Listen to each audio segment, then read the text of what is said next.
अभी तो आप सब जानते हैं कि ये कोरोना टाइम कैसे चल रहा है। कोरोना किसी ने पहले नहीं सोचा था कि ऐसा भी कोई डिसीज होगा या ऐसा ये पूरा दुनिया भर में ये फैल जाएगा और हम सबको ऐसे घरों में बंदी बन के माना हाउस अरेस्ट के रूप में रहना पड़ेगा।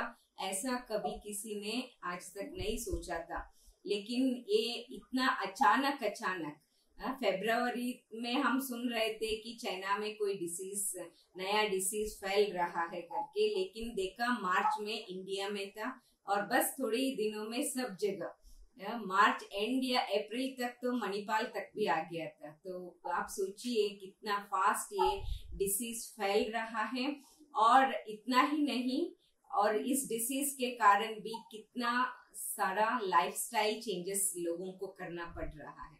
स्कूल्स तो अभी तक रीओपन नहीं हुआ, कॉलेजेस रीओपन नहीं हुआ, काफी सारे जॉब्स ऑनलाइन करना पड़ रहा है, घर में बैठ के वर्क फ्रॉम होम करना पड़ रहा है, बिजनेस डाउन है, काफी सारे इश्यूज है पूरी दुनिया में। कोई एक फैमिली, कोई एक शहर के लिए ये सीमित नहीं है, माना एक शहर के लिए नहीं है, लेकिन पूरी दुनिया के लिए ये बड़ा प्रॉब्लम हम सबके सामने आया है। लेकिन हमें इसको फेस कैसे करें, या ऐसे प्रॉब्लम के टाइम में भी हम कैसे पॉजिटिविटी ढूंढे या अपने आप को कैसे शांत रखें और स्टेबल हम रहे। ऐसा नहीं कि डरे, अरे आगे क्या होगा, कैसे होगा, हमारा लाइफ आगे कैसे बढ़ेगा, बिजनेस नहीं है, पैसा नहीं है तो लाइफ कैसे चलेगा, एजुकेशन क्या होगा। तो काफी सारे क्वेश्चंस, काफी सारे बातें सबके मन में होता है। इसके कारण टेंशन भी सबके मन में बढ़ता रहता है।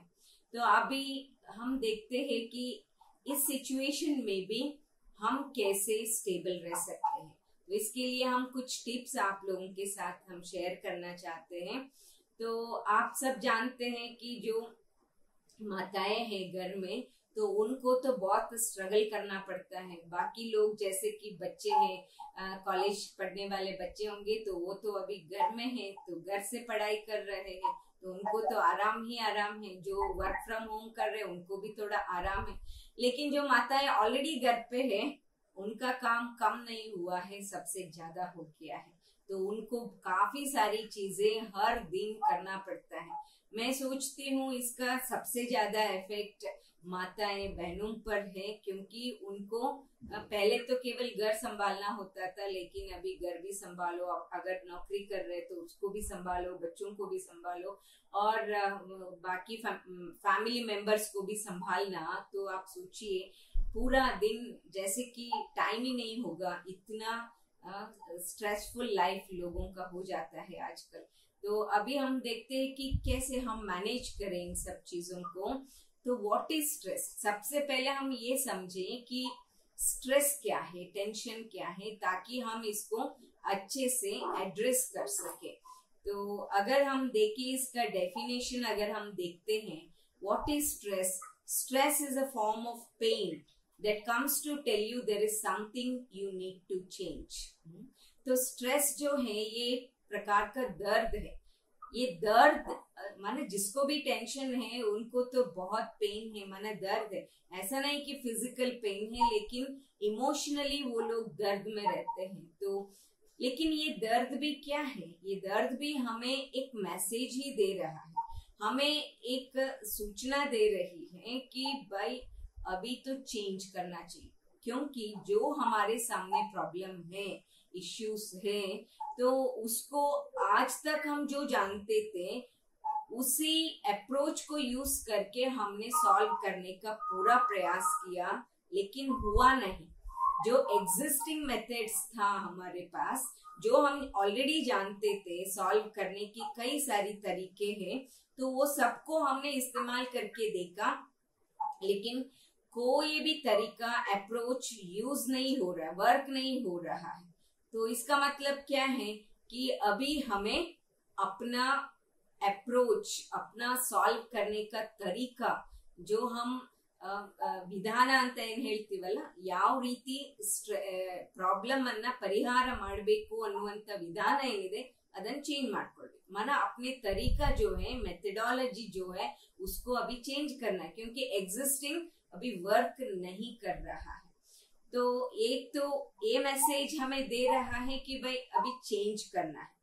उसके साथ साथ एक और मैसेज भी हमें देता है कि pain is a messenger that comes to tell you there is something you need to learn. तो पेन भी एक और भी मैसेज सबसे पहले तो कह रहा है हमें कि चेंज करना है अपना जो तरीका है प्रॉब्लम सॉल्व करने का, तो वो तरीका हमें चेंज करना है। लेकिन क्या तरीका चेंज करना, क्योंकि एग्जिस्टिंग तो वर्क नहीं कर रहा है, तो कुछ नया ही तो हमें यूज करना है। तो नया तो हम जानते नहीं है, तो सबसे पहले क्या करना है, जो नया तरीका जो है उसको हमें सीखना चाहिए।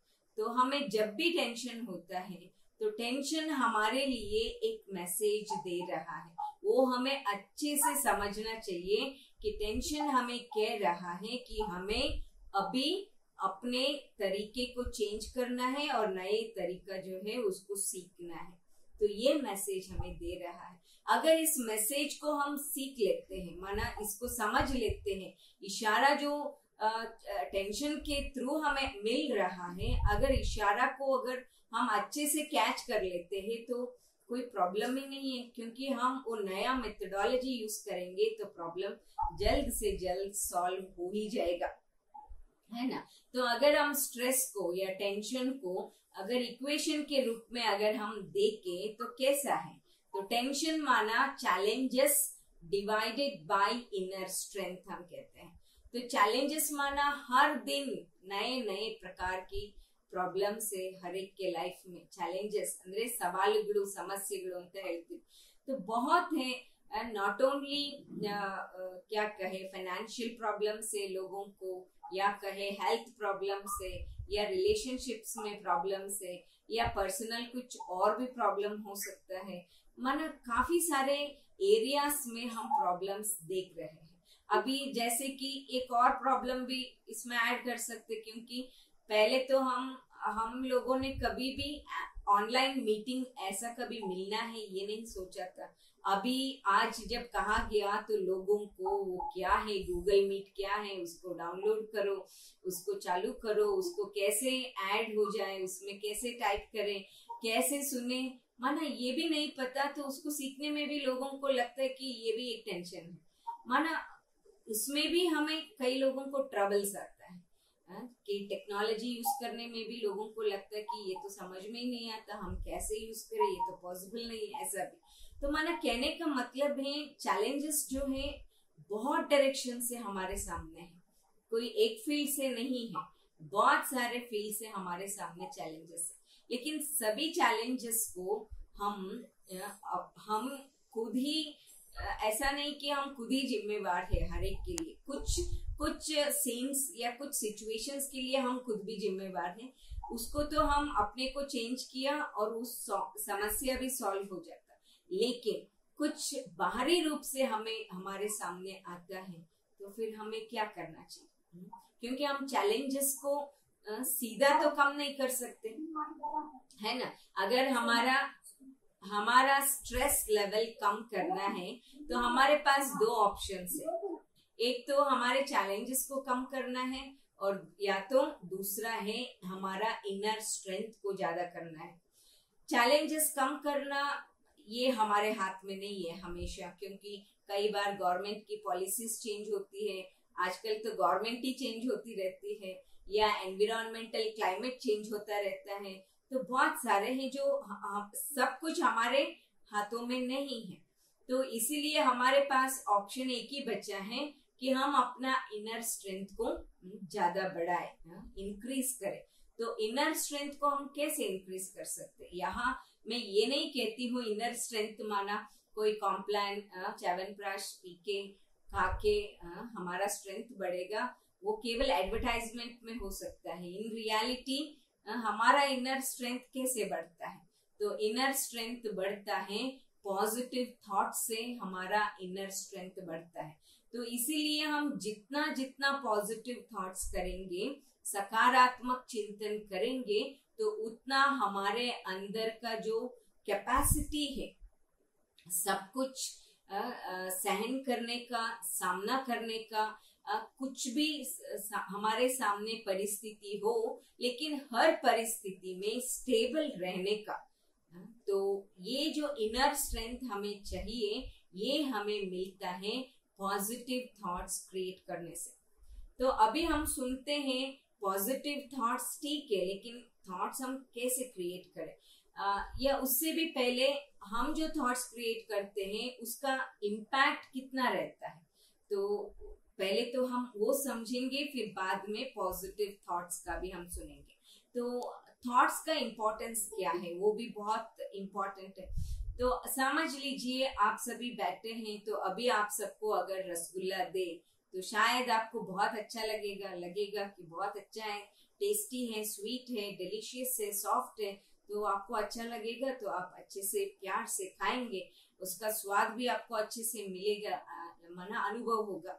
समझ लीजिए आपके सामने कोई और सिचुएशन है जो बहुत बड़ा प्रॉब्लम है, जिसको आपको सॉल्व करने में बहुत तकलीफ हो रहा है, या जो ऑफिस में काम करते हैं उनको जो डेडलाइन दिया हुआ है उनको फिनिश करना है और टारगेट अचीव करना है, लेकिन हुआ नहीं है और अभी मीटिंग प्रेजेंट करना है, रिपोर्ट प्रेजेंट करना है। तो उससे पहले अगर उनको रसगुल्ला दिया जाए तो कैसा लगेगा?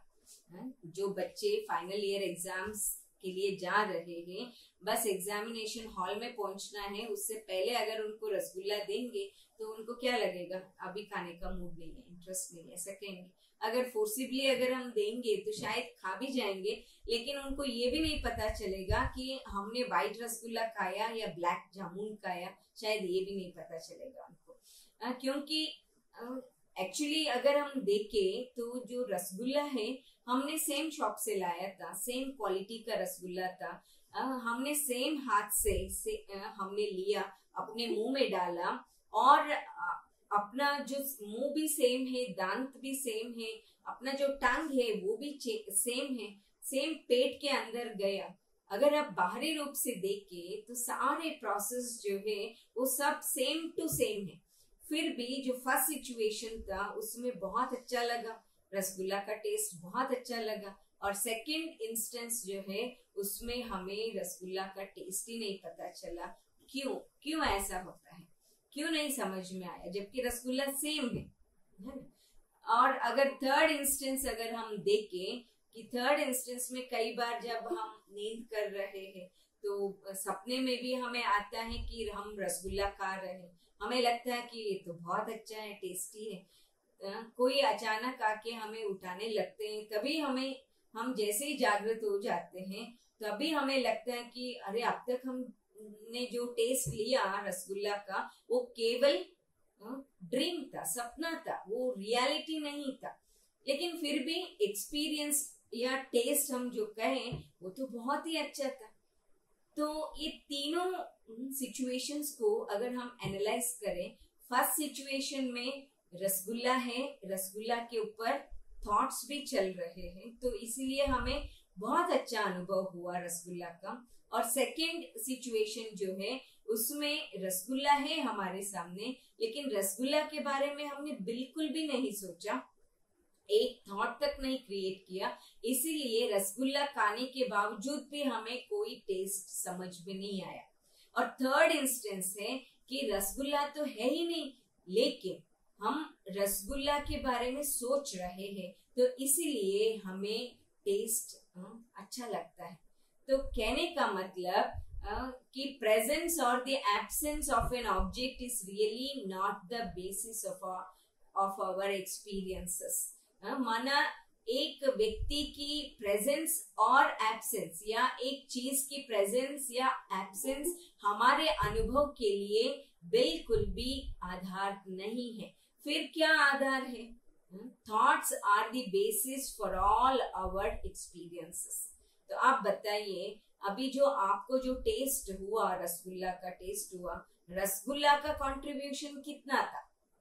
जबकि सेकेंड सिचुएशन में रसगुल्ला था, आपने खाया, फिर भी अनुभव नहीं हुआ, और थर्ड सिचुएशन में रसगुल्ला बिल्कुल नहीं था, फिर भी आपको टेस्ट का अनुभव हुआ। तो ये तीनों सिचुएशन से एक चीज तो हमें समझ में आता है कि हमारा जो टेस्ट है या हमारा जो अनुभव है उसमें रसगुल्ला का कंट्रीब्यूशन बहुत ही कम था, मे बी 10% ही था। बाकी तो 90% जो है वो तो केवल हमारे जो थॉट्स है उसके आधार से हमें अनुभव हुआ। तो कहने का मतलब जो हमारे थॉट्स है वही हमें अनुभव कराता है। ನಮ್ಮ ವಿಚಾರಗಳೇ ನಮ್ಮ ಅನುಭವಕ್ಕೆ ಕಾರಣ। ಸೊ ಈಗ ನೀವ್ ಹೇಳಿ, विचारಗಳು यार ಮಾಡ್ತಾರೆ? कौन थॉट्स क्रिएट करते हैं? हम खुद ही करते हैं या कोई और हमारे लिए करते हैं? या हमें कोई थॉट क्रिएट करने के लिए हमें कभी किसी से परमिशन लेना पड़ता है, या हमें कभी किसी से माने किसी के लिए वेट करना पड़ता है कोई पर्टिकुलर थॉट क्रिएट करने के लिए? नहीं है ना। तो इसका मतलब हमें जिस टाइप का थॉट क्रिएट करना है, जब क्रिएट करना है, तो हमारे पास 100% फ्रीडम है। तो इसका मतलब हम जो चाहे जैसा चाहे थॉट्स तो हम क्रिएट कर ही सकते हैं। अभी दूसरा क्वेश्चन आपसे है कि when can we experience peace? तो हम शांति का अनुभव कब कर सकते हैं? आप बताइए। शांति का अनुभव करने के चाहिए क्या बहुत शांत साइलेंट क्वाइट प्लेस होना बहुत जरूरी है, या आप कहते हैं कि बहुत सुंदर माना समुंदर किनारा हम खड़े हैं, बहुत विशाल स्काई है, आकाश है और बहुत सुंदर नजारा है, बहुत कूल ब्रीज है, अच्छा है, तो वो वाला सेटअप आपको चाहिए? माना आपको वहां जाके खड़े या बैठना होगा शांति का अनुभव करने के लिए, या आपको कोई हिल स्टेशन जहाँ पे बहुत ब्यूटीफुल ग्रीनरी है, सीनरी है, बहुत अच्छा है, तो वहां ऐसा प्लेस चाहिए आपको शांति का अनुभव करने के लिए, या फिर लग्जूरियस सेटअप चाहिए आपके आजू बाजू में कि सब कुछ जैसे आप चाहते वैसे ही हो और लोग भी ऐसे हो आपके साथ जो आप चाहते हैं? हाँ, तो ऐसे माने जो आपकी बातें सुनते हैं ऐसे ही लोग आपके आजू बाजू हो, क्या ऐसा कोई सेटअप आपको चाहिए? आप बताइए, इनमें से कौन सा सेटअप आप लोगों को शांति की अनुभूति करने के लिए चाहिए? अगर कोई बताना चाहते हैं तो बता सकते हैं, अपना माइक अनम्यूट करके बता सकते हैं कि क्या सेटअप चाहिए आपको शांति की अनुभूति करने के लिए। कुछ लोग कहते हैं कि शांति की अनुभूति अगर करना है तो एकदम क्वाइट प्लेस चाहिए, साइलेंस चाहिए करके। तो अगर हम देखे शमशान जाते हैं वहां पर भी तो बहुत साइलेंस है। आपको लगता है कि वहां जाके कोई साइलेंस का अनुभव कर सकता है, माना शांति का अनुभव कर सकता है? यूजुअली ग्रेवयार्ड में जाएंगे, शमशान में जाएंगे तो या तो लोग दुख का फीलिंग दुखी होते हैं या तो उनको डर लगता है। बहुत रेयरली कोई शांति का अनुभव कर सकता है। इसीलिए तो साइलेंस या बाहर का जो सेटअप जो है वो इतना मायने नहीं रखता है। जो हमारे इंटरनल माइंडसेट जो है वही बहुत इम्पोर्टेंट है ना। अगर आप बहुत अच्छा ग्रीनरी सीनरी को एंजॉय कर रहे हैं और इतने में आपको कोई कॉल आ गया और उस कॉल में जो जिन्होंने आपसे बात किया, आपसे तो बहुत रूडली बात किया, बहुत माने इंसल्टिंग शब्द उन्होंने आपको बोला या कुछ गलत शब्द प्रयोग किया, तो आपने फिर बाद में फोन काट दिया। अभी सेम सीनरी है, ग्रीनरी है, ब्यूटीफुल है, लेकिन वो फोन कॉल के बाद वही जो सीनरी आपके सामने है, क्या वो आपको मदद करता है शांति की अनुभूति करने के लिए? इससे पहले तो वो ब्यूटीफुल सीनरी आपको बहुत अच्छा लग रहा था और आपको लग रहा था कि कितना शांति है, कितना अच्छा लगता है, लेकिन बस एक फोन कॉल ने आपके थॉट पैटर्न को चेंज कर दिया और वही सीनरी अभी बिल्कुल भी आपको शांति की अनुभूति करने के लिए बिल्कुल भी मदद नहीं करता। तो इससे हमें समझ में आता है कि जो पीसफुल थॉट्स हमें चाहिए, शांति का अनुभूति अगर हमें करना है तो हमें तो सबसे पहले पीसफुल थॉट्स ही होना चाहिए। Peaceful thoughts are the basis to experience peace. तो जब तक मन में शांति के विचार नहीं है तब तक हम शांति की अनुभूति कर भी नहीं सकते। अब शांति के विचार माना क्या है? ऐसा नहीं कि मुझे शांति चाहिए, मुझे शांति चाहिए, आई वॉन्ट पीस नहीं। आई एम काम, मैं बहुत शांति में हूँ, या आई एम रिलैक्स्ड हूँ, या हम कहें आई एम लाइट हूँ, मैं बहुत हल्का हूँ और लाइट में प्रकाश हूँ, या हम कहें कि peace is my original nature है।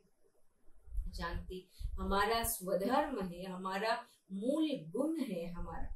तो इस प्रकार के विचार अगर हम मन में करते रहेंगे कि I am very peaceful, I am relaxed, जब तक इस प्रकार के विचार हमारे मन में नहीं आते तब तक शांति की अनुभूति करना बहुत मुश्किल है। ऐसा भी नहीं कि हरी भरी में I am peaceful, I am काम, आई एम रिलैक्स, ऐसा बोलने से भी नहीं होता। लेकिन बहुत माना स्लोली स्टेडीली हमें एक एक थॉट को क्रिएट करना है, उसको विजुलाइज करना है और उसको फील करना है, तभी शांति की अनुभूति हो सकती है। तो इसीलिए जो the greatest skill in this world is the art of thinking कहते हैं। माना इस दुनिया में अगर कोई सबसे बड़ी कला है तो केवल आर्ट ऑफ थिंकिंग है। अगर मुझे सोचने की कला है, मेरे पास सोचने का आर्ट है, तो जब चाहे हमें जो अनुभव हम करना चाहे तो हम कर सकते हैं। अगर शांति की अनुभूति करना चाहे तो शांति के विचार हमें क्रिएट करने हैं, बस शांति की अनुभूति हो जाएगी। अगर खुशी का अनुभव हमें करना है तो खुशी के थॉट्स हमें क्रिएट करना है। तो बस अगर हम ये आर्ट ऑफ थिंकिंग सीख ले या उस पर मास्टरी अगर हम हासिल कर ले, तो आप सोचिए ना, दुनिया के कोई भी कोने में अगर हमें भेजा जाए तो भी हमको जैसा चाहिए, जिस प्रकार का अनुभव हम करना चाहते हैं, हम वो सब कर सकते हैं। इतना ताकत, इतना पावर थॉट्स में है, लेकिन उसको यूज करना भी जानना चाहिए।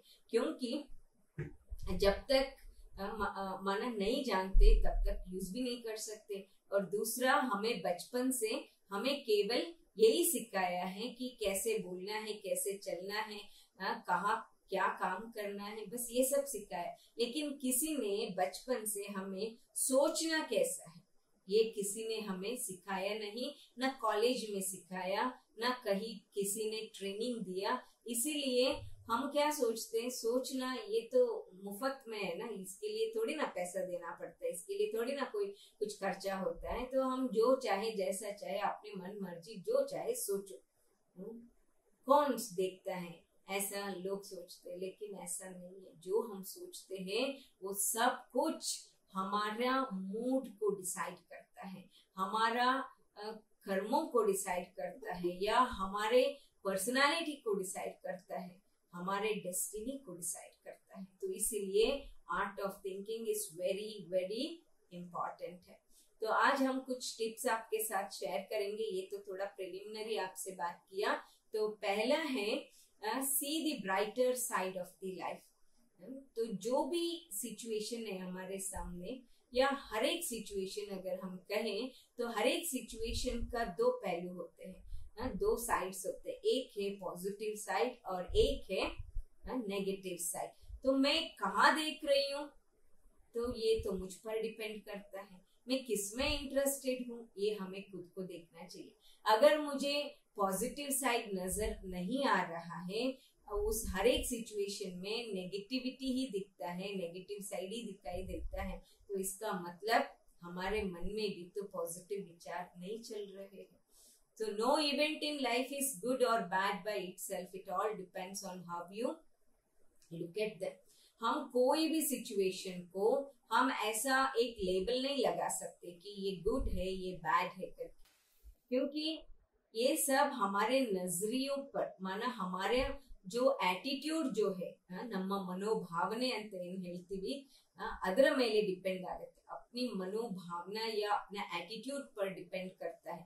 सेम सिचुएशन किसी को अच्छा लगता है, किसी को बुरा लगता है। तो कुछ लोग अभी कोरोना के टाइम पे कई लोगों का बिजनेस तो एकदम ऊंचाई पर है और कुछ लोगों का बिजनेस तो एकदम डल है। अगर वो भी सोचे, देखे, समझे कि कैसे पॉजिटिव के साइड पे ले जाए, ये तो पॉसिबल है। लेकिन अगर देखते ही नहीं है तो क्या कर सकते। अगर आपको एक लाइव एग्जाम्पल दे तो आप सब तो जानते होंगे भारत रत्न मदन मोहन मालवीय जी के बारे में। ये तो बनारस हिंदू यूनिवर्सिटी का फाउंडर थे, और जो बनारस हिंदू यूनिवर्सिटी वाराणसी में जो है तो वो तो one of the largest universities in the world. तो वो जब बनाना था उनको, तो उनके पास इतना पैसा नहीं था, तो इसलिए उन्होंने पूरे इंडिया भर में ट्रैवल किया और सबसे कॉन्ट्रीब्यूशंस मना लिया। तो सब लोगों ने स्व इच्छा से कंट्रीब्यूशन दिया, लेकिन उनको तो एक्सप्लेन करना पड़ता था कि किस लिए ये हिंदू यूनिवर्सिटी मना कंस्ट्रक्शन करने जा रहे हैं। तो ऐसे ट्रैवल करते करते वो हैदराबाद निजाम के पास पहुंच गए और दरबार में जाके तो उन्होंने कहा हैदराबाद निजाम को कि हमें ऐसा बनारस में हिंदू यूनिवर्सिटी बनाना है, तो आप भी कंट्रीब्यूशन देंगे तो बहुत अच्छा है। लेकिन इस बात को सुनते निजाम को बहुत जोर से गुस्सा आया और उन्होंने तो बहुत गाली दिया, और लेकिन उनका गुस्सा तो बिल्कुल भी शांत नहीं हुआ। उनको लगा कि हिंदू यूनिवर्सिटी के लिए हम क्यों पैसा दें, और पूछने का भी हिम्मत कैसा आपका। तो ऐसा करके उनको इतना जोर से गुस्सा आया तो वो अपना शूज निकाल के फेंक दिया मालवीय जी के ऊपर। लेकिन मालवीय जी ने क्या किया, तो उसको अपने हाथ से पकड़ा और बिल्कुल कुछ भी नहीं बात किया। तो वो सीधा पैलेस से बाहर आ गए और बाहर में एक सर्कल था और वहां पर खड़े होके जोर जोर से चिल्लाने लगे, कहने लगे निजाम के शूज जो है वो ऑक्शन पर है। ऑक्शन अंद्रे हराजिगिदे ಅಂತ ಹೇಳಿ ऑक्शन पर है करके वो चिल्लाना शुरू किए। और आप लोग जानते हैं कि कोई सेलिब्रिटीज के पर्सनल बिलोंगिंग्स अगर है तो लोग बहुत क्रेजी होते हैं उसको देखने के लिए, छूने के लिए या उसको हासिल करने के लिए, एक जैसे कि लोगों में क्रेज रहता है। तो उन दिनों में हैदराबाद निजाम इतना इजीली एक्सेसिबल नहीं था, तो इसलिए लोगों को लगा हम जरा जाके देखे कैसा है उनका शूज करके। बहुत लोग उधर इकट्ठे हो गए। तो ये जो न्यूज है वो हैदराबाद निजाम तक पहुंच गया और उन्होंने क्या किया, उन्होंने सोचा कि इतने लोग इकट्ठे हो गए मेरे शूज खरीदने के लिए, तो उन्होंने अपना ही एक सेवक को बुलाया और उनको बैग भर के पैसा दिया और बोला आप जाके ये पैसा देके मेरा शूज खरीद के लाओ करके। तो उन्होंने ऐसा क्यों किया, क्योंकि उनको लगा मेरे जो शूज है वो ऐसे ऑर्डिनरी शूज नहीं है। His shoes are studded with pearls, diamonds and so many things, valuable चीजें था उसमें। तो उनको लगा मेरे राज्य में ऐसा कौन सा व्यक्ति है जो इतना महंगा शूज खरीद कर सकता है। बिल्कुल भी कोई ऐसा व्यक्ति है नहीं है। और बाई चांस अगर किसी ने बहुत कम प्राइस में खरीद लिया, 100-150 में खरीद लिया, तो ये तो इनके लिए, निजाम के लिए तो इंसल्ट हो जाएगा ना। तो इसीलिए उन्होंने क्या किया, उन्होंने खुद ही सबसे ज्यादा पैसा भेजा और उन्होंने अपना शूज खुद खरीदा। अभी आप देखिए मदन मोहन मालवीय जी जिस पर्पस से आए थे हैदराबाद, उनको तो पैसा चाहिए था और वो तो मिल ही गया। अगर वो नेगेटिव सोचते, अगर वो सोचते कि निजाम को इतना गुस्सा क्यों करना था, मैंने थोड़े ही अपने लिए पैसा पूछा था, मैंने थोड़ी अपने फैमिली के लिए सेल्फिश रीजन के लिए पूछा था, मैं तो सोसाइटी का डेवलपमेंट कर रहा हूँ और डेवलपमेंट के लिए मैंने पूछा, कोई अच्छा सोशल कॉज के लिए मैंने पूछा। अगर नहीं देना है तो नहीं देना है, कोई हर्जा नहीं। कम से कम इतना तो गुस्सा तो नहीं करना चाहिए। इतना गुस्सा करना और इतना शूज फेंकना, इतना इंसल्ट करना, वो भी कोई ऑर्डिनरी व्यक्ति नहीं थे। मदन मोहन मालवीय जी, आप तो अंदाजा लगा सकते, वो तो भारत रत्न से पुरस्कृत है। तो आप सोचिए इतना महान वो व्यक्ति थे और उनको ऐसे भरी सभा में इंसल्ट करना, लेकिन उन्होंने उस चीज को इंसल्ट के रूप में लिया ही नहीं। मदन मोहन मालवीय जी वो इतने पॉजिटिव थिंकर थे, इसीलिए उन्होंने ऐसे नेगेटिव सिचुएशन में भी अपने पॉजिटिव थिंकिंग के कारण से उस सिचुएशन का भी लाभ ही उठाया उन्होंने। तो इसीलिए हमें कोई भी सिचुएशन का नेगेटिव साइड नहीं देखना है। अगर नजर आता है इसका मतलब हमारे मन के अंदर भी बहुत नेगेटिव थिंकिंग है, इसीलिए तो हमें हर चीज में नेगेटिव साइड ही दिखाई देता। अगर अपने मन में पॉजिटिव विचार है बहुत, तो हम जो कुछ भी देखते हैं, जहां भी देखते हैं, हमें सब पॉजिटिव पॉजिटिव ही नजर आएगा डेफिनेटली। तो अभी चेक करें कि हमारे अपने मन के अंदर किस क्वालिटी के थॉट्स है। अगर आपको कुछ खरीदने के लिए जाते हैं, ऐसा वैसा क्वालिटी का खरीदना तो आपको पसंद नहीं है, अच्छी चीजें खरीद के लाते हैं। और विचार जो है तो वो ऐसे वैसे कोई भी क्वालिटी के विचार आप कर सकते हैं क्या, क्रिएट कर सकते हैं? बिल्कुल भी नहीं। जब अपने घर में, अपने कमरे में रखने वाली चीजों को आप क्वालिटी चेक कर करके लाते हैं, तो अपने मन में रखने वाली जो विचार है तो उसके क्वालिटी भी तो बहुत अच्छी होनी चाहिए ना, तभी तो उसका माने यूज है। तो इसीलिए positive thoughts help us to see the positive side of all the situations. तो इसीलिए कैसे भी करके हमें पॉजिटिव थिंकिंग को बढ़ाना है। कैसे बढ़ा सकते हैं हम पॉजिटिव थिंकिंग? आप सोचिए, एक आपके सामने सिचुएशन में दे रही हूँ, आप सोचिए इस सिचुएशन में आप क्या करते? If people are talking behind you, how can you think positive? अगर कुछ लोग आपके पीछे आपके बारे में बातें कर रहे हैं, तो इस सिचुएशन में आप पॉजिटिव कैसे सोचेंगे? ये तो सिचुएशन है, ये तो नॉर्मली, ये तो बहुत कॉमनली सभी लोग फेस करते होंगे कि कोई ना कोई पीछे चुगली करते ही है, कुछ ना कुछ बातें फैलाते रहते, कुछ भी उल्टा सुल्टा बात करते रहते हैं। तो आप बताइए कि इस नेगेटिव सिचुएशन में हम पॉजिटिव कैसे सोचे? कुछ विचार आता है मन में? कोई बोलना चाहते हैं? ठीक है, मैं कंटिन्यू करती हूँ। That means you are already ahead of them. उसका क्या मतलब है? वो आपके पीछे बात कर रहे हैं, तो इसका मतलब आप ऑलरेडी उनसे आगे हैं, वो अभी भी पीछे ही है, वो अभी भी पीछे है। तो आगे होने का खुशी होना है या दुख महसूस करना है? अगर वो लोग जो मेरे बारे में उल्टा सुल्टा बातें कर रहे हैं, वो अगर मेरे से आगे होते तो वो सीधा मेरे मुख पर बोलते, सीधा सामने आके बोलते। वो अभी तो वो पीछे ही बोल रहे, इसका मतलब हम तो उनसे ऑलरेडी आगे हैं। So we should be happy, है ना? ನಾವು ಆಲ್ರೆಡಿ ಅವರಿಂದ ಮುಂದಿದ್ದೀವಿ, ಸೊ ನಾವ್ ಯಾಕೆ ದುಃಖಿಸಬೇಕು, ಬೇಜಾರು ಯಾಕೆ ಮಾಡ್ಕೊಳ್ಬೇಕು, ಚಿಂತೆ ಯಾಕೆ ಮಾಡಬೇಕು? ಅದ್ರ ಬದಲು ನಾವು आरामागी मुंदे मुंदे सागबोदल्वा, हम बहुत खुशी खुशी से आगे बढ़ सकते हैं। तो कहने का मतलब इस प्रकार से हम कोई भी सिचुएशन हो, हर सिचुएशन का पॉजिटिव साइड हम देख सकते हैं, प्रोवाइडेड अपने मन में पॉजिटिव थिंकिंग होगा तो हम कर सकते हैं। तो जैसे कि गोल्ड तो आप सबको पसंद है, माताओं को तो बहुत पसंद होता है। तो अभी आपको पता है कि गोल्ड कैसे निकाला जाता है?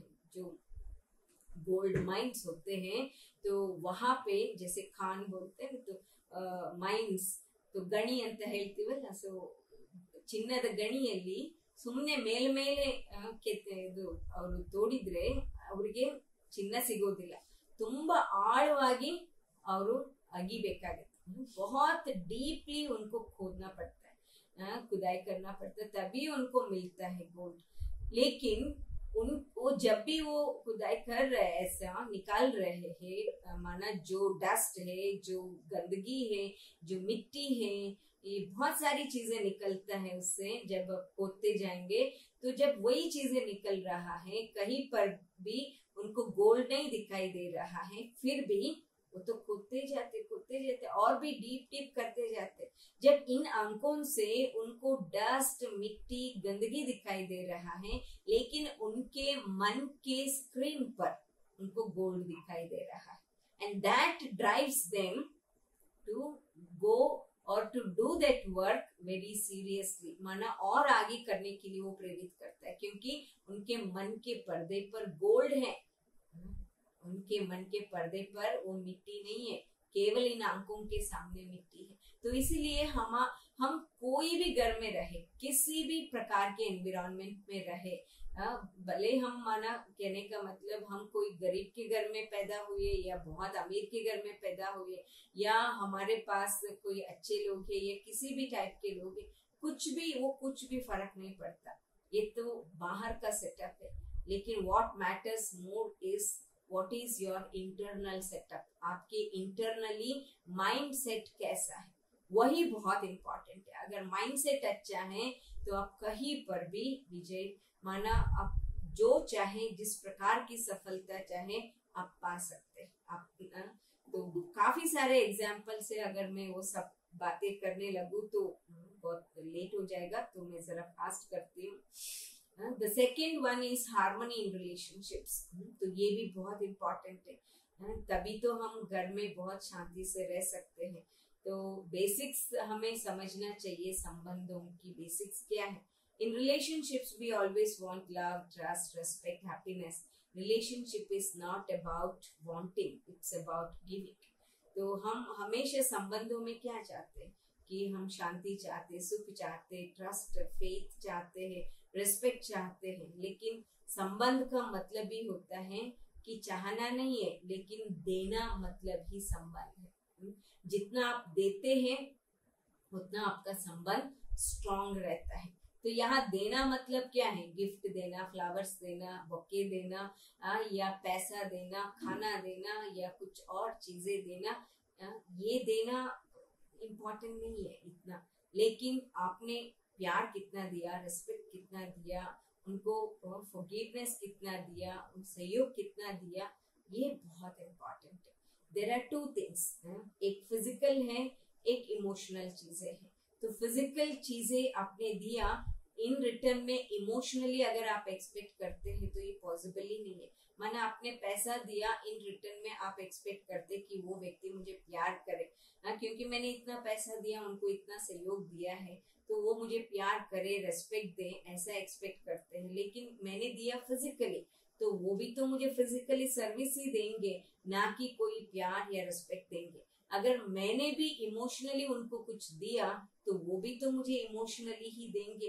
तो इसीलिए संबंध निभाना मतलब देना होता है, प्यार देना, रेस्पेक्ट देना, सहयोग देना, क्षमा करना, ये होता है। Relationships are not only what we do or say to each other, but are built on the basis of what we think about each other. तो संबंध जो है, हम जो कहते हैं आपस में, उससे नहीं बनता है, उससे नहीं बिल्ड होता है, लेकिन हम एक दूसरे के प्रति मन में क्या सोचते हैं, है ना। कई बार आप देखेंगे रिसेप्शनिस्ट जो बैठी रहती हैं, या फ्लाइट में जो एयर होस्टेस रहती है, कितना स्माइल कर करके सर्विस देते हैं, कितना प्यार से बात करते हैं, मैंने सॉफ्टली बात करते हैं, प्यार से नहीं बोलती हूँ लेकिन सॉफ्टली बात करते हैं, स्माइलिंग फेस से बात करते हैं। लेकिन आपको लगता है कि वो अपने घरों में भी ऐसे ही विद स्माइल सर्व करते होंगे? नहीं करते हैं, क्योंकि यहाँ तो उनके हर एक स्माइल के लिए पैसा मिलता है, घर में थोड़ी ना कोई पैसा देंगे उनको, तो इसीलिए स्माइल तो करेंगे ही नहीं। तो कहने का मतलब हम एक दूसरे के प्रति क्या सोचते हैं, उसके आधार से हमारे संबंध बनते हैं। अगर मैंने प्यार से, माना स्वीटली बात किया, सॉफ्टली बात किया, लेकिन मन में मैंने गलत सोचा आपके बारे में, तो कभी भी हमारा आपस में, कभी भी हमारा संबंध अच्छे नहीं रह सकते। तो इसीलिए बहुत ध्यान रखना है। Winning a person's heart is more important than winning an argument. तो कई बार कुछ चीजों पर हमारा आर्ग्यूमेंट्स शुरू हो जाता है, तो हम कहते हैं कि नहीं नहीं ये सही है, दूसरा व्यक्ति कहता है नहीं नहीं ये सही है, तो दोनों का आर्ग्यूमेंट चलता रहता है कि उनको लगता है कि मेरे नजरिया से मैं सही हूँ, तो उनको लगता है कि उनके अपने एटीट्यूड से वो सही है। दोनों एक दूसरे के लिए माना गाली ही देते रहेंगे, आर्ग्यूमेंट्स ही करते रहेंगे। अभी मैंने कोई भी होशियारी दिखाया या मैं बहुत स्ट्रांग हूँ, मेरे को बातें करने को बहुत अच्छे से आता है, तो मैं कैसे भी करके मैंने आर्ग्यूमेंट विन कर लिया, कैसे भी करके मैंने उनको कन्विंस ही कर लिया कि मैं ही राइट हूँ। इससे तो हम निकल ही जाते हैं, उनको बहुत बुरा लगेगा और उनके दिल में हमारे लिए बाद में कोई प्लेस नहीं रहेगा। हमने तो आर्ग्यूमेंट के ऊपर विजय प्राप्त किए, हम विन कर दिए, विन हो गए, लेकिन उनके दिल से तो उतर गए, तो क्या फायदा। कई बार हमें अगर झुकना भी पड़े, सहन भी करना पड़े, लेकिन उनके दिल में तो हमें स्थान मिल ही जाता है। तो इसीलिए winning a persons heart is more important then winning an argument. अच्छा, तीसरा है बी एट प्रेजेंट। तो हमें हमेशा वर्तमान समय में रहना है। तो कहने का मतलब अभी फॉर एग्जाम्पल आप सब यहाँ बैठे हैं, तो बैठे हैं, देख रहे हैं, सुन रहे हैं, आपका बॉडी तो बैठा है, लेकिन आपका मन कहाँ है? क्या इधर ही है, या इससे पहले कहाँ पे है आपका मन? बॉडी तो बैठा रहता है, कई बार आप कोई सेशन सुन रहे हैं, कॉलेज में भी पढ़ रहे, शरीर बैठा रहता है, मन कहीं और भागता रहता है। तो हमें चेक करना चाहिए कि मेरा मन अभी कहाँ है, पास्ट में है या फ्यूचर में भटक रहा है, किधर है? क्योंकि पास्ट को हम कहते हैं भूतकाल।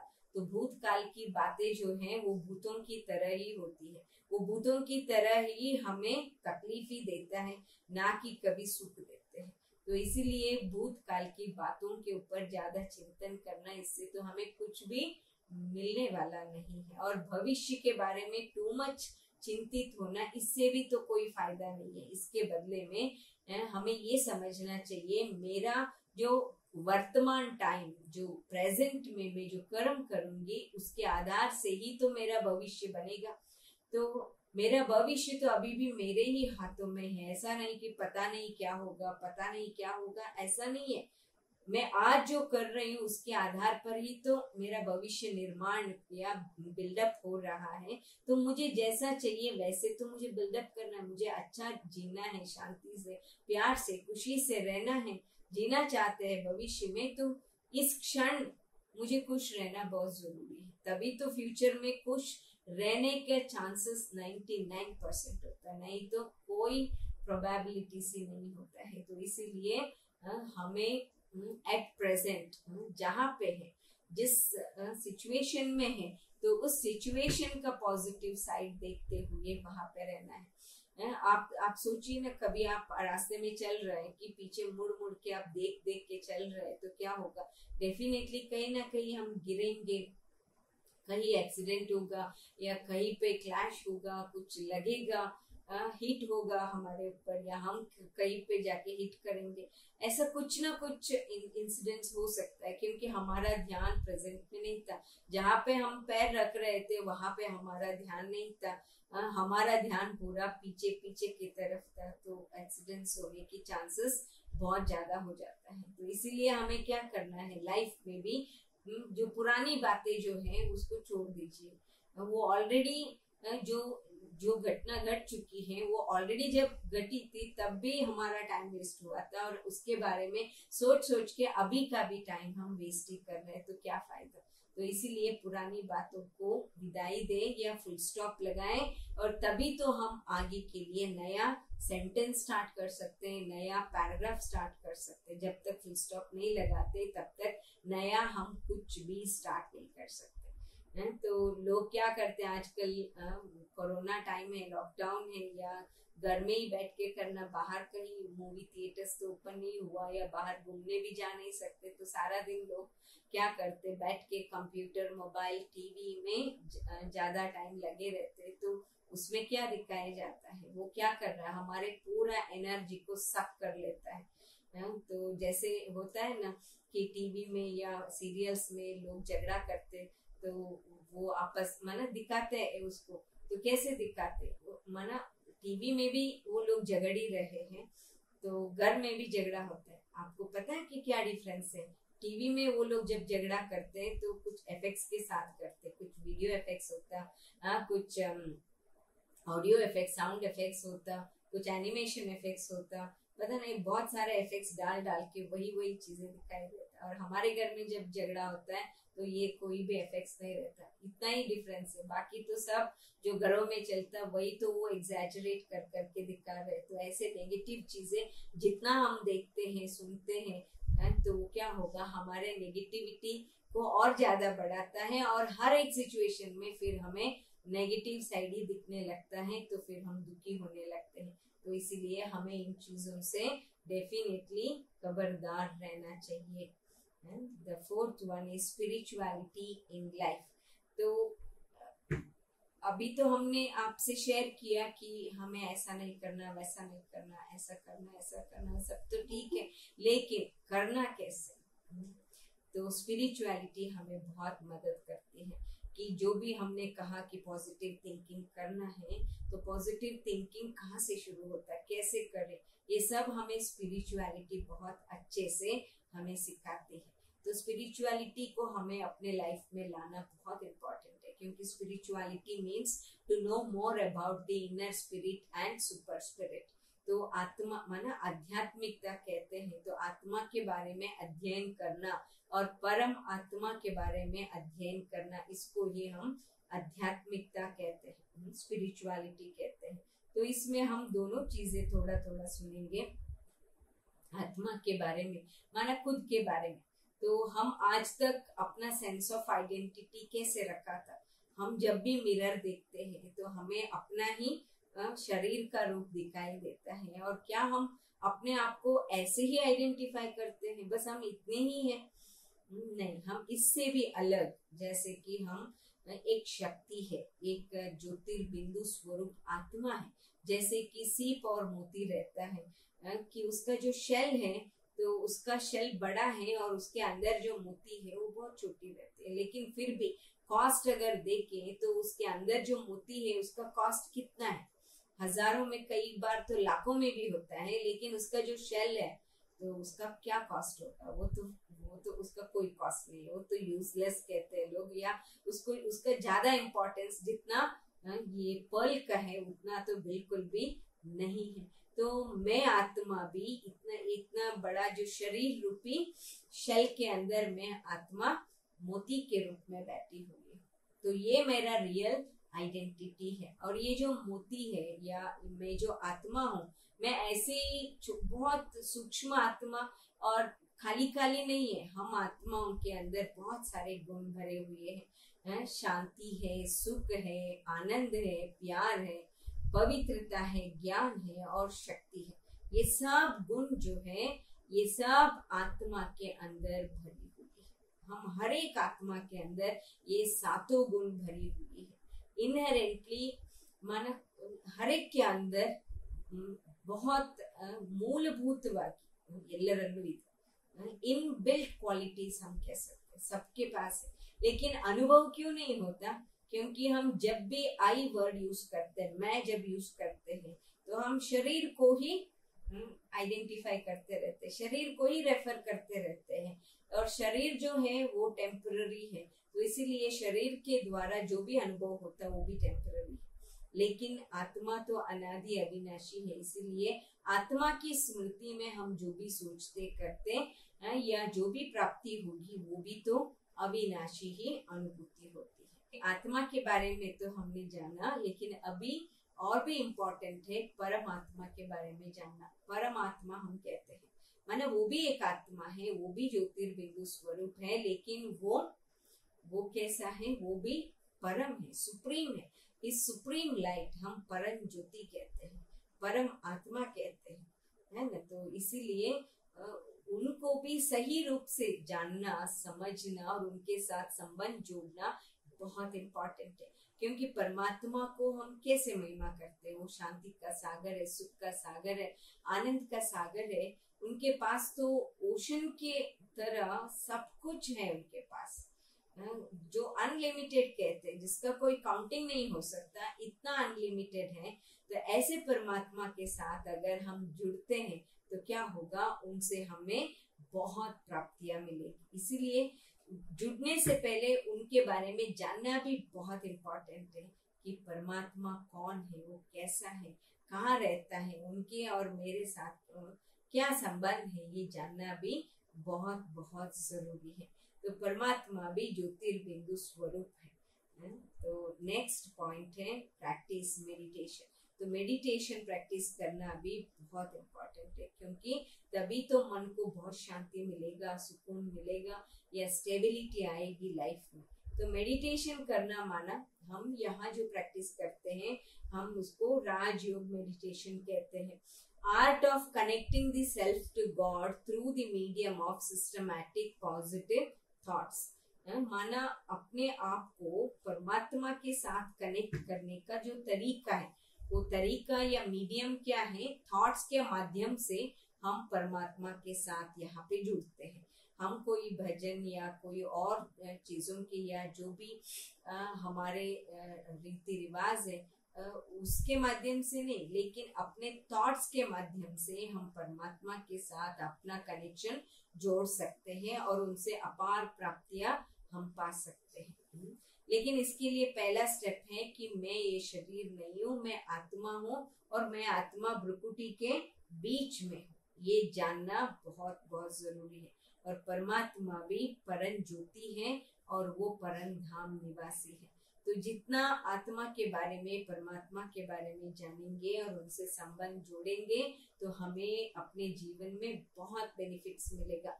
यहाँ तो कुछ लिस्ट आउट किया है। Rajyoga meditation heels you, it purifies you, it calms down you, it beautifies you, it enhances your personality, it controls your mind, it boosts your confidence and it improves your behavior। तो इतने सारे फायदे हैं हमें meditation से। तो इसीलिए हमें मेडिटेशन हर रोज करना बहुत जरूरी है। जितना करेंगे उतना बेनिफिट हमें मिलता रहेगा। तो ये सब सुनने के बाद आपको लगेगा अरे ये सब तो ठीक है, लेकिन हम अकेले चेंज हुए तो बाकी सब लोग तो वैसे की वैसे ही है, तो क्या फायदा, क्या फर्क पड़ता है इससे?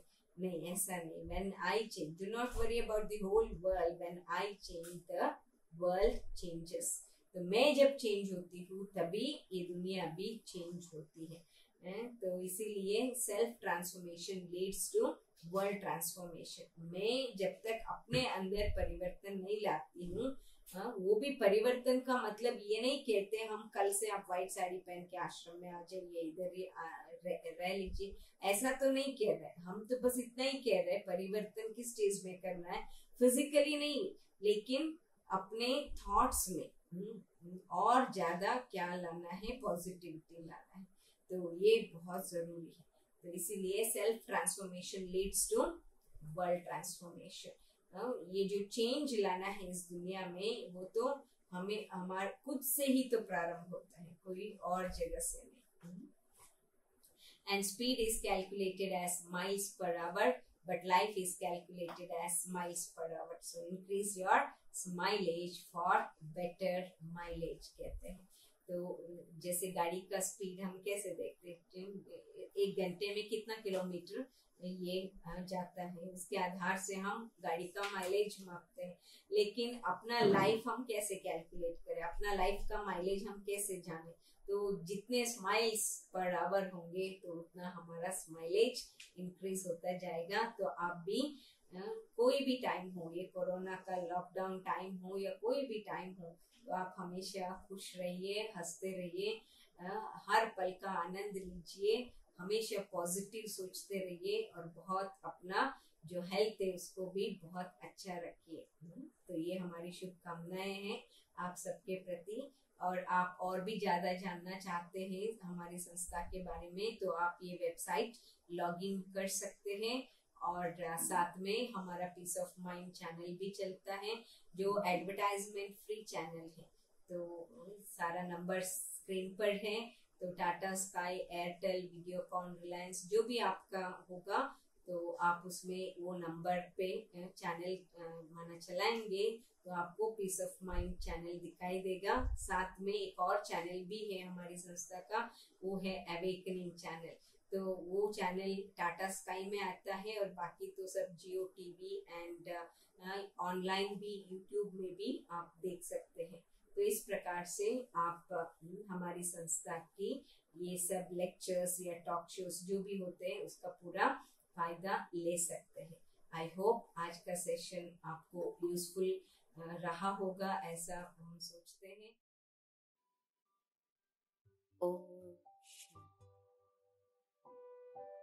स्वयं को 1 मिनट के लिए संपूर्ण संसार से अलग कर ले। ये कुछ पल सिर्फ मेरे लिए है। दुनिया के अनेक आवाजों से परे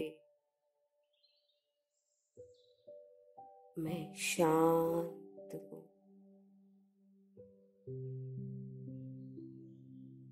महसूस करें कि एक बहुत सुंदर ज्योति, एक लाइट मेरे नेत्रों से थोड़ा ऊपर मस्तक के बीच चमक रही है।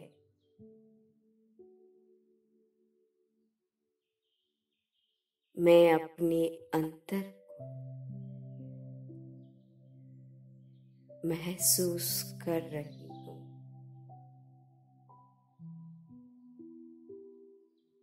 मैं एक चैतन्य शक्ति आत्मा हूँ।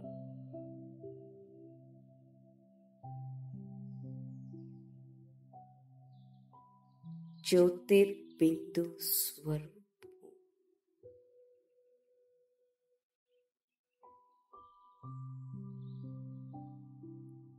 इस ज्योति के अंदर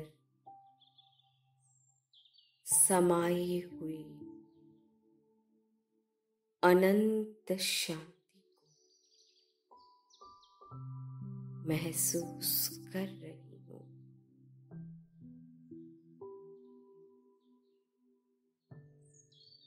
मैं इस सत्य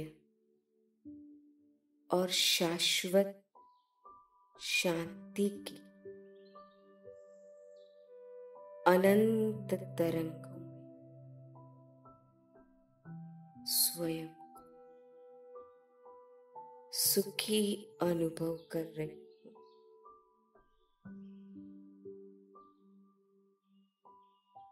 इस शांति में सुख, आनंद और संपूर्ण संसार की अनंत खुशियां समाई है।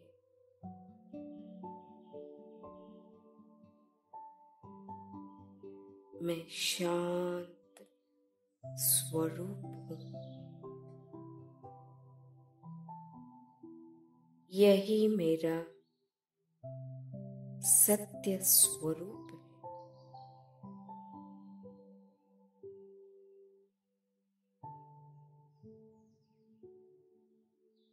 अब मैं उस परम ज्योति को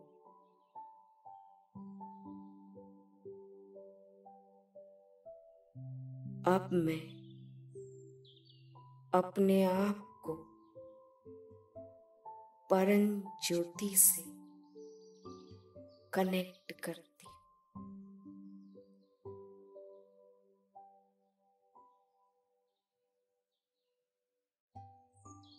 वो रूप में सच्चित आनंद स्वरूप है। परम शक्ति, परम पिता परमात्मा निराकार है। सृष्टि का मालिक है। ज्योतिर्बिंदु स्वरूप है। पार निर्वाण में स्थित है।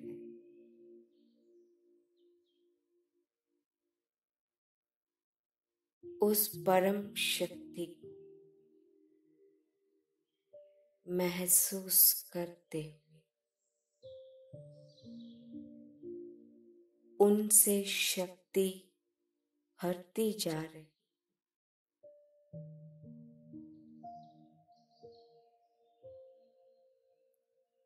वो शक्ति स्रोत है। उनसे मैं चार्ज होती जा रही।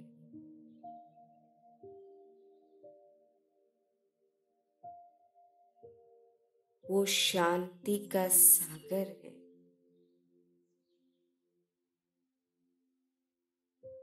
और मैं उनसे शांति की किरणें खुद में महसूस करते हुए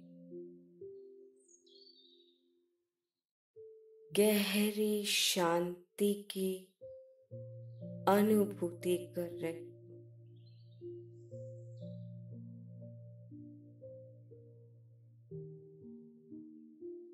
उस परम ज्योति की याद और अनुभूतियों में खोई जा रही।